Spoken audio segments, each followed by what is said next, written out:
কি ভেবেছিলে? কেউ দেখছে না, রুম বন্ধ, লাইট অফ, আর তুমি একা? না, আমার ভাই, তুমি একা নাও। সেই সত্তা তোমাকে তখনও দেখছিলেন যখন তুমি ওই ইনকোগিটো মোডে ক্লিক করেছিলে। মোবাইলের হিস্ট্রি হয়তো তুমি মুছে দিতে পারবে, কিন্তু বলো তো, সেই আমলনামার কি করবে যা আকাশের উপরে প্রতিটা মুহূর্তে লেখা হচ্ছে?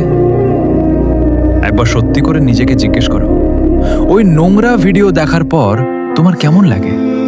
সেই আনন্দ কি সত্যিই পেয়েছো যার খোঁজে তুমি ছিলে, নাকি বুকের ভেতর এক অদ্ভুত অস্থিরতা, নিজের প্রতি ঘৃণা, আর মনে সেই ভয়, হে আল্লাহ, আমি কতটা নিচে নেমে গেছি?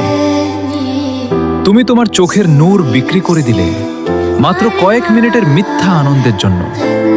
যে চোখ কুরআন পড়ার জন্য ছিল, যে চোখ কাবা দেখার স্বপ্ন দেখত, আজ সেই চোখকে তুমি নোংরা আবর্জনার স্তূপে পরিণত করেছ। এই দিনের জন্যই কি তুমি বড় হয়েছিলে? একবার ভেবে দেখো, এখন নামাজে সেই শান্তি আর পাওয়া যায় না।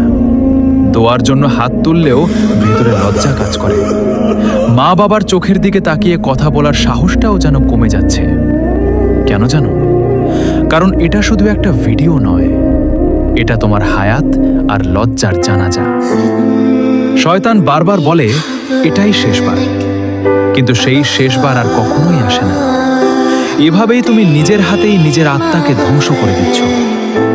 একবার ভাবো, যদি ঠিক এই অবস্থাতেই মৃত্যুর ফেরেশতা চলে আসে, তখন তোমার রবের সামনে কোন মুখ দেখাবে? কি বলবে?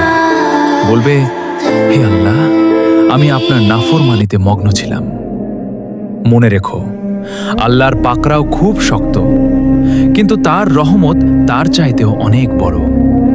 এখনো সময় আছে, উঠে দাঁড়াও, ভেঙে ফেলো এই মায়ার শিকল।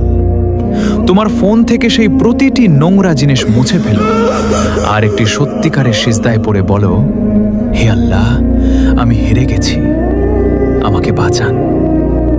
কারণ তিনি ক্ষমাশীল, আর তিনি এখনো তোমার অপেক্ষায় আছেন।